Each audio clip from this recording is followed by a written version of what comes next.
আসসালামু আলাইকুম সুপ্রিয় দর্শক, কেমন আছেন সবাই? আশা করছি সকলে ভালো আছেন। আজকের ভিডিওতে আমরা চেষ্টা করব মরিশাস সম্পর্কিত কিছু গুরুত্বপূর্ণ তথ্য আপনাদেরকে দেওয়ার।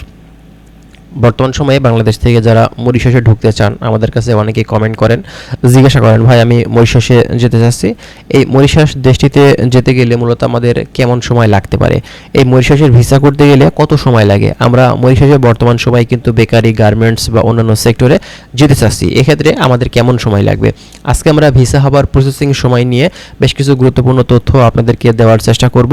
যারা আমাদের চ্যানেলটিতে নতুন এসেছেন, চ্যানেলটি সাবস্ক্রাইব করে রাখতে পারেন মরিশাস সংক্রান্ত তথ্যগুলো জানার জন্য।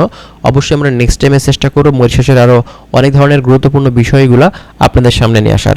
চলুন তাহলে কথা বেশি না বাড়িয়ে আমাদের যে মূল ভিডিও আছে আমরা সেটা স্টার্ট করি।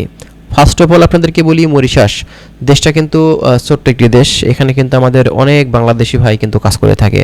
তো এই মরিশাসে যারা যাচ্ছেন, মরিশাসে যারা যেতে চান, বর্তমান সময়ে এখন কিন্তু সুযোগ আছে মরিশাসে ঢোকার। রিসেন্টলি এই দেশটার ভিসা ওপেন হয়েছে, আর আমাদের জন্য সুখবর এটাই, আমরা কিন্তু এই দেশটিতে এখন ঢুকতে পারবো। এই দেশটাতে যাওয়ার সুযোগ কিন্তু দীর্ঘদিন ধরে ছিল না, দীর্ঘদিন ধরে ভিসার কার্যক্রম বন্ধ ছিল। এখন নতুন করে কিন্তু ভিসার কার্যক্রমটা স্টার্ট হয়েছে। তো আপনারা জানেন যে সব ধরনের সেক্টরে কিন্তু এখন ভিসা ওপেন হয়নি, যদিও গতকালকে আপনাদের ড্রাইভিং এবং কৃষি বিষয় নিয়ে এগ্রিকালচার সেক্টরে আসলে কাজের কোনো সুযোগ আছে কিনা বর্তমান সময়ে, বা ভিসা দিচ্ছে কিনা, এইসব বিষয়গুলো নিয়ে কিন্তু আমরা কথা বলেছিলাম। তো বর্তমান সময়টাতে কিন্তু এখন পর্যন্ত আপনার বেকারি এবং গার্মেন্টস এবং পাশাপাশি কিছু সেক্টর, এগুলো কিন্তু দেখা যাচ্ছে যে আপনার খুলেছে ভিসা, আর বাদবাকি অন্যান্য যে ভিসা রিলেটেড বিষয়গুলো আছে সেগুলো কিন্তু এখন পর্যন্ত খোলেনি। তবে আমরা আশা করছি খুব শীঘ্রই এগুলো খুলে যাবে, ঠিক আছে? তো যারা মরিশাসে ঢুকতে চান, এখন আমাদের কাছে জানতে চাচ্ছেন, ভাই আসলে কেমন সময় লাগবে এই মরিশাসে ঢুকতে গেলে বা ভিসাটা বের হতে গেলে।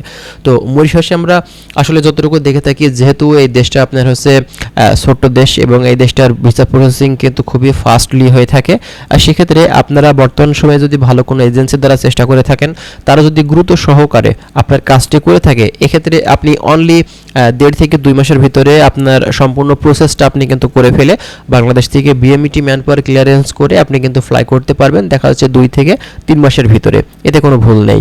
আর বর্তমানে যারা যাবেন মরিশাসে, আমি আপনাদেরকে বলবো যে অবশ্যই যাদের মাধ্যম দিয়ে আপনারা যেতে চাচ্ছেন, একটু যাচাই বাছাই করার চেষ্টা করবেন, কারণ বর্তমান সময়টাতে কিন্তু প্রচুর পরিমাণে এখন অবৈধ লোকজন সেখানে কিন্তু এখন পর্যন্ত অবস্থান করছে, এবং বর্তমানে কিন্তু আপনার অনেক সময় দেখা যাচ্ছে ধরপাকড়ের ব্যাপারটা কিন্তু আমরা কিছুদিন পরপরই দেখে থাকি। এজন্য যারা সেখানে যাচ্ছেন অবশ্যই আপনারা চলাফেরা সাবধানতার সহিত করবেন। দ্বিতীয়ত, যে কোম্পানিতে যাচ্ছেন সেখানে আপনারা কাজ করার চেষ্টা করবেন, অবৈধভাবে অন্যত্র গিয়ে কাজ করার এইসব বিষয়গুলো মাথায় রাখবেন না, কারণ অনেক সময় দেখা যায় এভাবে গিয়ে কিন্তু অনেকেই বিপদে পড়ে থাকে। তো আপনাদের কাছে রিকোয়েস্ট থাকবে, যারা মরিশাসে যাচ্ছেন অবশ্যই আপনারা ভালো একটা এজেন্সি, যাদের আরএল নাম্বার আছে, যারা বিগত দিনগুলোতে মরিশাসের ভিসা করতে সাকসেস হয়েছে, সেই সব এজেন্সি দ্বারা আপনারা চেষ্টা করুন। অবশ্যই আপনারা বর্তমান সময় কিন্তু এই দেশটিতে ঢোকার কিন্তু সুযোগ কিন্তু অবশ্যই পাবেন যদি ভালো এজেন্সি দ্বারা চেষ্টা করে থাকেন। তো যাই হোক, যারা মরিশাস সম্পর্কিত তথ্যগুলো প্রতিনিয়ত আমাদের কাছে পেতে চাচ্ছেন, চ্যানেলটি সাবস্ক্রাইব করে রাখতে পারেন। আমরা নেক্সট টাইমে চেষ্টা করব মরিশাস সংক্রান্ত আরও অনেক ধরনের গুরুত্বপূর্ণ তথ্যগুলো আপনাদেরকে দেওয়ার। ভালো থাকবেন সবাই। আজকের ভিডিওটি আমরা এখানে শেষ করছি। আল্লাহ হাফেজ।